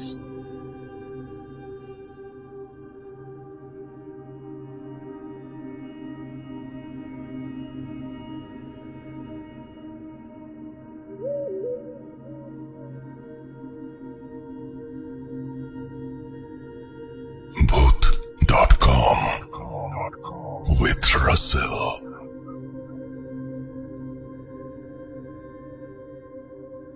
আসসালামু আলাইকুম রাসেল ভাই ও প্রিয় লিসেনার্স, আশা করছি আপনারা সবাই ভালো আছেন এবং সুস্থ আছেন। আমি মোহাম্মদ সিফাত আলম, ভুট্টোটমে একজন মডারেটর বলছি, চট্টগ্রাম থেকে। আজ আমি আপনাদের জন্য নতুন একটি ঘটনা নিয়ে হাজির হলাম। আজকের ঘটনাটি হচ্ছে একটি হসপিটাল রিলেটেড ঘটনা। ঘটনাটি প্রায় হচ্ছে 50 থেকে 60 বছর আগের একটি ঘটনা। এই ঘটনাটি আমি কালেক্ট করেছি আমার এক পরিচিত বন্ধুর কাছ থেকে। তো ঘটনাটি হচ্ছে আমি আমার বন্ধুর ভাষাতে শেয়ার করছি। তো চলুন শুনে আসি ঘটনাটি। যে আমি যখন হচ্ছে মর্গের ওখানে যাই, অটোপসি রুমের সামনে যাই, তখন দেখি যে অটোপসি রুম হচ্ছে একদম মানে পুরোপুরি রক্তে ভেজা। তার ওয়ালে হচ্ছে রক্তের দাগ। আর হচ্ছে নতুন যে ডাক্তার জয়েন করেছিল, তার নাম ছিল ডক্টর আবির। ডক্টর আবিরের মৃতদেহ পড়ে আছে মানে হসপিটালের অটোপসি রুমের ভেতরে।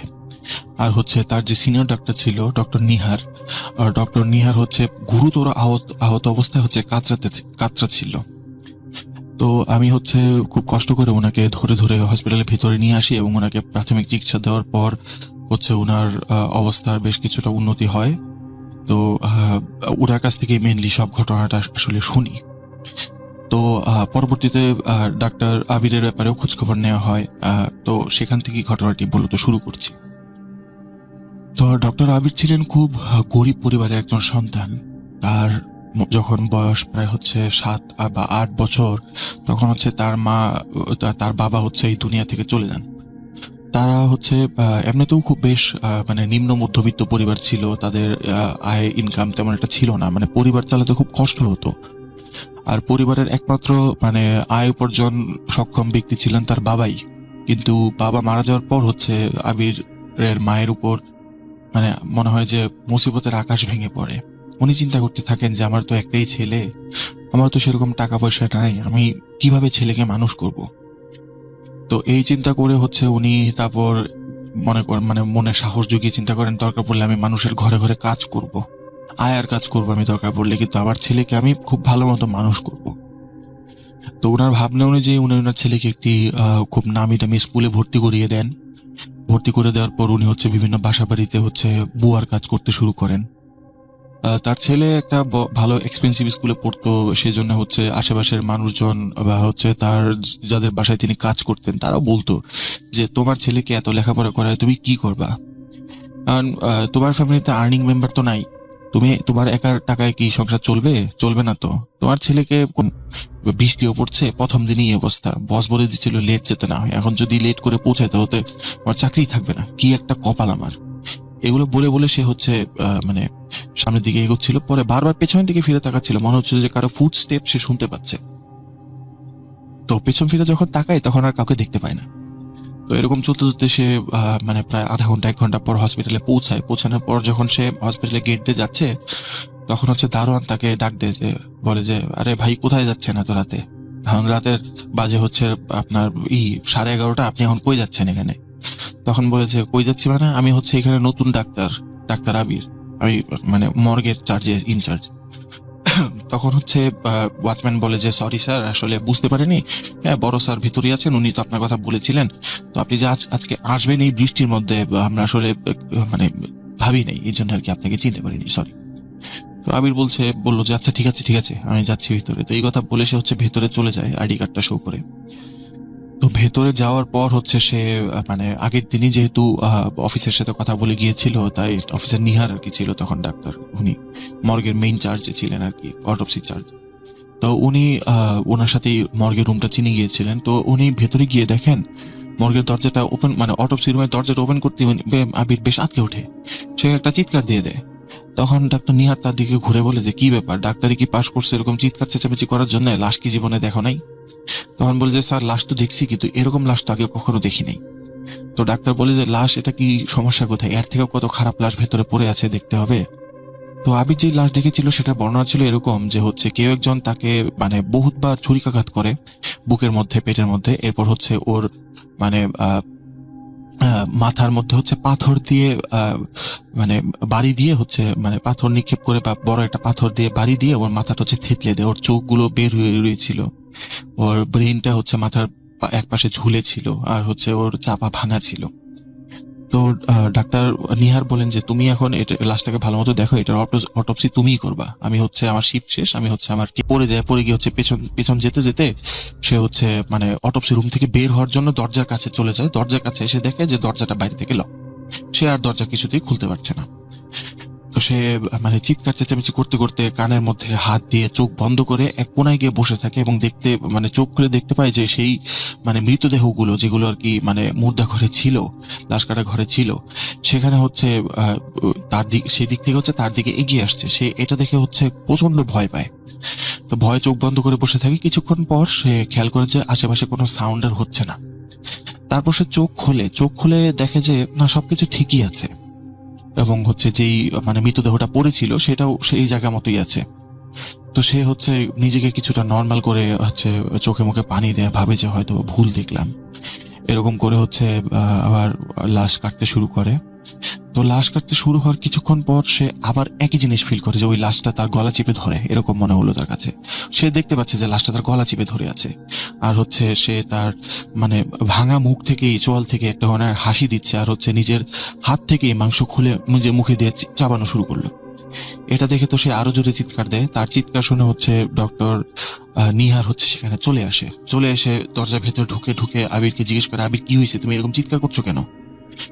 তারপর হচ্ছে উনি মানে মুর্দা ঘরের দিকে তাকিয়ে জীবনে সব থেকে বড় ধাক্কাটা খান। উনি দেখেন মুর্দা ঘরে যত লাশ ছিল সবগুলো লাশ বিভিন্নভাবে কাটা, এবং মুর্দা ঘরের চারপাশে হচ্ছে মানে রক্ত দিয়ে ভরা। লাশগুলো এমন ভাবে কাটা মনে হয় যে কেউ পাগলের মতো তাদেরকে খালি কুপিয়েছে, আর নিচে সমানে রক্ত এবং মাংস পড়ে আছে, হাড্ডি গুড্ডি সহ ভাঙা অবস্থায় পড়ে আছে। মনে হচ্ছে কেউ কুপিয়েছে, না হলে হচ্ছে কোনো একটা ভারী বস্তু দিয়ে থেতলে দিয়েছে, এরকম অবস্থা। তো তখন ডক্টর নিহার আবিরকে জিজ্ঞেস করে যে কি ব্যাপার ডক্টর আবির, আপনি এসব কি করেছেন? তখন আবির বলে যে না, আমি এসব কিছু করিনি, আমি এসব কিছু জানি না। তখন তাকে জিজ্ঞেস করে আসলে এখানে হলো কি হয়েছে। তারপর হচ্ছে ডক্টর আবির ডক্টর নিহারকে সবকিছু খুলে বলেন। খুলে বলার পর ডক্টর নিহার বলেন যে আমি এত বছর যাবত এখানে কাজ করি, আজ পর্যন্ত তো আমার সাথে কিছু হলো না, তো তোমার সাথে এরকম কেন হলো? এসব তো তুমি করছো, এসবের জন্য তো দায়ী তুমি, এই লাশগুলো তুমি নষ্ট করছো, এখন এগুলো অটোপসি কিভাবে করবো? তো এরকম করতে করতে তিনি যখন মানে আবির উপরে বেশ চড়াও হন, তখন উনি খেয়াল করতে থাকেন ডক্টর আবিরের মুখে একটা শয়তানি হাসি জেগে ওঠে। মানে উনি কেমন যেন নিজের মধ্যে নেই। উনি ডক্টর নিহারকে বলতে থাকেন যে হচ্ছে কি ধরে ধরে খুব কষ্ট করে হচ্ছে মানে অন্য ডাক্তারদেরকে ইনফর্ম করে মানে একটা ওটি রুমে নিয়ে যায়। ওটি রুমে নিয়ে যাওয়ার পর তার প্রায় 6-7 ঘন্টা তার অপারেশন চলে। তার হাড্ডি সহ হচ্ছে ভেঙে গিয়েছিল। মানে মনে হচ্ছিল যে ডক্টর আবির তার উপরে হয়তো বা মানে ভারী কোনো বস্তু দিয়ে সজোরে আঘাত করেছে। তো এরপর প্রায় হচ্ছে 6 থেকে 7 দিনের মতো ডক্টর নিহারের জ্ঞান ছিল না। তো যখন জ্ঞান ফেরে তখন হচ্ছে ডক্টর নিহার এই সমস্ত ঘটনা সকলের সাথে শেয়ার করে যে এরকম এরকম আবির বললো, এই নাকি ওর সাথে হয়েছে। তো পরবর্তীতে আবিরের যে মানে সম্পর্কে জানা যায়, যেটা হচ্ছে যে আবিরের বাবা ছোট থাকতে মারা যায়, এটা হচ্ছে তার সম্বন্ধে খোঁজ খবর নিয়ে আর কি কনফার্ম হওয়া যায়। এরপরেও সেই হসপিটালে আরো বহু ধরনের অকারেন্স হয় এরকম, কিন্তু এটা আসলে কেন হয়, কেন হলো, বা কি জন্য হচ্ছিল, এটা কেউ জানতো না। পরবর্তীতে যেই বিল্ডিং এ হসপিটালটা ছিল, ওই বিল্ডিংটা হচ্ছে পরিত্যক্ত ঘোষণা করে ওই বিল্ডিং থেকে হসপিটালটা অন্য জায়গায় স্থানান্তর করে নিয়ে যাওয়া হয়। তো স্থানান্তর করে নিয়ে যাওয়ার পর আর এরকম কোনো প্রবলেম রিপোর্ট এখন পর্যন্ত হয়নি। ওই হসপিটাল এখন আছে কিনা এটা আসলে সঠিক তথ্য আমি জানি না, কারণ যেহেতু এটা অনেক আগের একটা ঘটনা। তো এই ছিল আজকের ঘটনা। তো এই বলে হচ্ছে সাকিব তার ঘটনা শেষ করেন। তো সাকিবকে অসংখ্য ধন্যবাদ ঘটনাটি আমার সাথে শেয়ার করার জন্য। তো প্রিয় লিসনার্স, এই ছিল আজকে আমার ঘটনা। তো কেমন লাগলো আপনাদের? আশা করি ভালো লেগেছে। দেখা হবে নতুন কোনো এপিসোডে নতুন কোনো ঘটনা নিয়ে। ততদিন পর্যন্ত আপনারা সবাই ভালো থাকবেন, সুস্থ থাকবেন এবং